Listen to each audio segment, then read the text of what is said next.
In the book, Blue Zones, Lessons for Living Longer from the People Who've Lived the Longest, author Dan Buettner details some incredible science on how to live the longest possible life. One of the key insights is to continually learn new and different things. You will age very quickly if you stop learning. Use different learning styles. Learning tons and tons about one idea or subject is good. But it's also ineffective to learn about one thing in the same learning style. What you learn about matters, but how you learn matters a lot more. If you only read books, even if you're reading about multiple subjects, your brain will atrophy in certain areas, which will age you faster. According to 50 years of research on learning theory, we all have a dominant learning style. We all also have several backup learning styles we rely on when we're in a difficult situation. However, there are also several other learning styles that each of us neglect and avoid. Some of these learning styles include imagining, which involves coming up with ideas, reflecting, which involves learning about the ideas you come up with, analyzing, which involves synthesizing what you've learning and making strategic plans about what to do with those ideas, deciding, which involves making a decision on one way you will go with a specific idea, acting, which involves doing something toward the attainment of your idea, experiencing, which involves learning from multiple angles, whether that be with other people, creating something, failing, or attempting. The more learning styles you can regularly experience, the better and healthier your brain will be. Spend 15 to 30 minutes per day learning something totally different.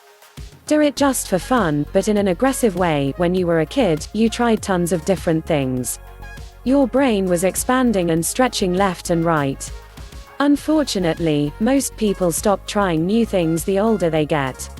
If you want to make your brain healthier, and if you want to become a super learner, it's essential to continually learn different things. Languages. Learning new languages is amazing for your brain. However, you don't want to learn those languages with the same methods. The more methods you can implement, the better. For example, here are a few methods you could use. Use an app, use flashcards, watch films in that language, have conversations with people who speak the language, listen to music in the language, write journal entries in the language, eat food from the culture. The more immersive the experience, the better. However, even just actively learning something new for 15 to 30 minutes per day will open your brain and consciousness in so many ways. Musical instruments. Learning musical instruments is also very, very healthy for your brain. I recently started learning piano off a cool app. It's addictive. A few days ago, I practiced for 3 hours straight. I couldn't get myself to stop. It was so fun. If you can gamify your learning, all the better. By gamify, I mean to make it into a game. In video games, you have quests, or goals, to accomplish. The reason I like the app I'm learning piano on is that I have 15-minute lessons, and within those lessons I have 5 to 10 sub-lessons. The competitor in me loves knocking out as many lessons as possible. Just like in a video game, it's fun to see how far you can go. How your brain changes when you learn something new. There is a lot of brain science into how this works and how to maximize the experience. Firstly, learning is all about memory, and about enhancing your memory. The best learners can develop a nearly photographic memory. This is a skill you can absolutely develop. Secondly, your confidence is all about winning, and creating quick wins, so the more you can win, and keep winning, the more your confidence will boost. Thirdly, as you learn one subject, you'll get creative breakthroughs in the other areas of your life. This is particularly true if you've developed mastery and expertise in a specific area. As you learn a new subject in a completely new learning style, you'll make all sorts of unique connections in your brain related to your expertise. This is called nonlinear learning, or indirect learning, and it's perhaps the most effective learning tool. Albert Einstein, the Beatles, and several of the best innovators and artists got their biggest breakthroughs in an indirect and nonlinear manner. For example, Albert Einstein was working in a patent shop, not an academic setting, when he got his insights about time relativity.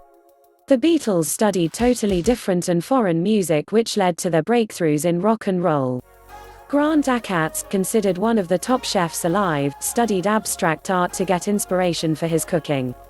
How to maximize your experience. If you really want to give yourself a brain workout, here are some things you could do daily. Learn something totally different. It could be an instrument or a language, but it could also be something else, like cooking, travel, public speaking, whatever you want. Even though it's just for fun, set goals, gamify the process as much as you can. You can make it a competition with friends. Spend 15 to 30 minutes, at least 5 times per week, learning this thing. It will be a very healthy mental break from your job. Once every week or 2 when you have time, do an intensive 3 to 4 hour session when you totally focus in and geek out. While in your deep intensive session, take 5-minute fitness breaks every 30 minutes, like sprinting around your house and doing 50 push-ups. Drink tons of water, have a journal near you and document all of the creative insights you get that are either related or unrelated to your core expertise. Allow yourself to imagine where you could take this small learning hobby.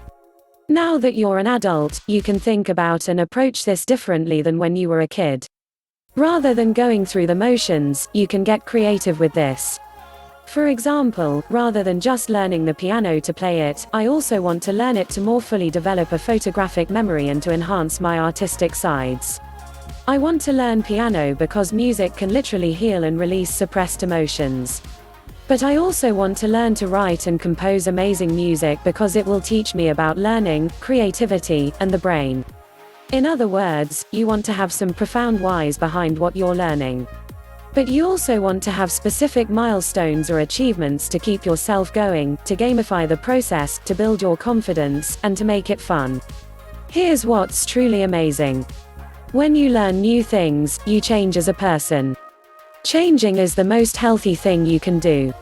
You can't actually have hope for your future if you don't believe you can change. The more you change, and the more you learn how to transform in a positive and intentional direction, the more hope you'll have for your future. Hope is a powerful and positive expectation, not just mere wishing. So, when you take 15 to 30 minutes per day, focused exclusively on activating different areas of your brain, you heal yourself and make yourself younger. But you also infuse deep levels of hope into your future. Not only that, but you enhance the areas of your life where you've already developed deep mastery. You get to re-experience the beginner's high and humility. You get a new perspective of yourself and the world. This pulls you from the rut and apathy of routine. It allows you to see the other areas of your life with fresh eyes.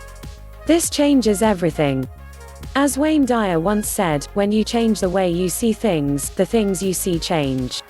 You'll start to infuse hope and healing into your loved ones. Put simply, when you change your cognition, you transform your environment, your psychology, and your biology. You change yourself and you change others, because you interact with them differently. You become more loving and interested in your relationships. Because your own hope and healing is deepening, you become a more powerful vessel for healing, hope, and transformation others.